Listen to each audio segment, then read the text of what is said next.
ایک نوجوان ہمارا تبلیغی دوست گلاسگو میں رہتا تھا، وہ بیمار ہو کے ہاسپٹل گیا ہے، تو اس کی جو اٹینڈنٹ نرس تھی اس نے 3-4 دن کے بعد کہا کہ آپ مجھ سے شادی کریں گے؟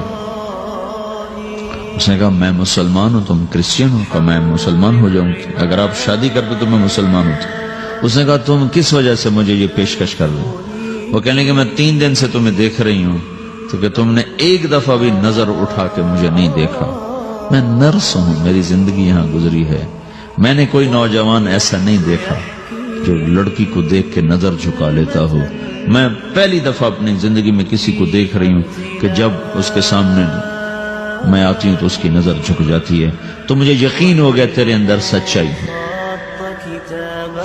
وہ مسلمان ہو گئے، اس نے آگے کتنی بچیوں کو مسلمان کیا۔ پھر اشفاق احمد صاحب مرحوم تھے، یہ ڈرامہ رائٹر، ان سے اچھی سلام دعا تھی میری، تو ایک دن مجھ سے کہنے لگے کہ میں تبلیغ کے کام سے متاثر ہوا ہوں انگلینڈ جا کر، پاکستان میں نہیں انگلینڈ جا کر، تو میں ایڈنبرا میں پارک میں بیٹھا تھا، میری بیوی میرے ساتھ بیٹھی تھی، تو ایک جماعت آئی، انہوں نے آ کر اذان دی مغرب کی اور نماز پڑھی۔ نماز کے بعد 13-14 لڑکیاں بھاگ کے آگے آئیں ان سے بات کرنے کے لیے، تو میں نے بیوی سے کہا آؤ سنو یہ کیا کہنے کہتے ہیں، تو کہا ہم دونوں بھی پہنچے، تو جس نے جماعت کرائی تھی نا اس کو ایک لڑکی آگے بڑھ کے کہتی آپ کو انگلش آتی ہے؟ کہا جی آتی ہے۔ کہا آپ نے کیا کیا ہے؟ کہا جی ہم نے اپنی عبادت کی ہے۔ تو لڑکی کہنے لگی آج تو اتوار نہیں ہے، تو اس نوجوان نے کہا کہ جی ہم دن میں 5 دفعہ کرتے ہیں، صرف اتوار کو نہیں، روزانہ 5 دفعہ۔ وہ لڑکی کہنے لگی یہ تو بہت زیادہ ہے، آپ اس کو کیسے نبھاتے ہیں؟ تو اس نے اس کو جواب دیا، 2-3 سوال اس نے اور کیے، جواب دیا، تو کہنے لگی اچھا بہت مہربانی، اس نے سے ہاتھ بڑھایا آگے ملانے کے لیے نا، تو وہ نوجوان کہنے لگا میں آپ سے معافی چاہتا ہوں، میں آپ کو ہاتھ نہیں ملا سکتا۔ تو اس لڑکی نے کہا کیوں؟ کہ یہ ہاتھ میری بیوی کی امانت ہے اور کسی کو نہیں لگ سکتا۔ تو لڑکی کھڑی تھی، وہ زمین پہ گر گئی، صرف اس بہت وہ زمین پہ گر گئی، کھڑے کھڑے وہ زمین پہ گر گئی، اور وہ بچوں کی طرح رونے لگی پھوٹ پھوٹ کے، اور کہنے لگی وہ لڑکی کتنی خوش قسمت ہے جس کے تم خامد ہو، کاش یورپ کے مرد بھی ایسے ہی ہوتے۔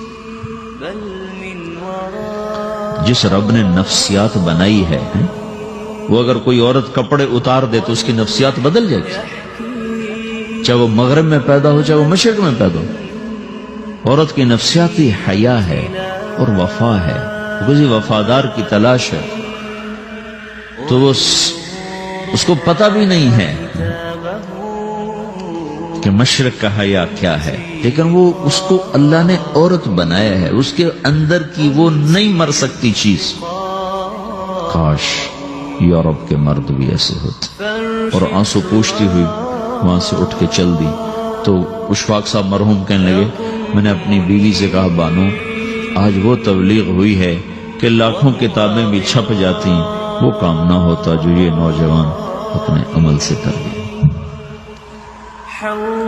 تو میرے عزیزو کٹی پتنگ نہ بنو، اپنی کٹی پتنگ کی منزل کوئی نہیں رہتی۔ اللہ اس کے رسول کے ہاتھ میں اپنے ڈور دے کے چلو، اللہ اس کے رسول کی غلامی میں اپنے آپ کو چلاؤ تو اللہ تمہیں بھاگ لگائے، عزت بھی دے گا۔ اپنی منمانی میں کوئی راحت نہیں، اللہ کی قسم کوئی راحت نہیں۔ 6 بر اعظم پھر کے تمہیں بتا رہا ہوں کہ جو اپنی ترتیبوں پر چلنے والوں کے دکھ آپ لوگ اندازہ نہیں لگا سکتے۔ چلنا ہے تو اللہ اس کے رسول کی زندگی کو اپنا کے چلو، اللہ تمہاری دنیا بھی سکھ والی بنائے گا، آخرت بھی سکھ چین والی بنائے گا۔ لیکن یہ سیکھنا پڑے گا، سیکھنا پڑے گا۔ تبلیغ اس کو سیکھنے کی محنت ہے اور اس کو آگے پہنچانے کی محنت ہے۔ تو یہ عمر ہے، اس وقت ساری دنیا اسلام کے لیے تیار ہے، چونکہ نظریاتی طور پر دنیا شکست کھا چکی، کسی کے پاس کچھ نہیں۔ تو ہمارے پاس ایک ایسا خوبصورت نظریہ ہے کہ جو ان کو بڑی تیزی سے اپنی طرف کھینچ سکتا ہے، اور اللہ کا احسان ہے کہ تیزی کے ساتھ نسلوں کا رخ اللہ کی طرف ہو رہا ہے۔ تھوڑی ہمت کرو، چھٹیوں کا وقت تبلیغ میں دو، باقی وقت اپنی تعلیم کو دو، گھر جاؤ تو ماں باپ کے خادم بن کے رہو، نوکر بن کے رہو۔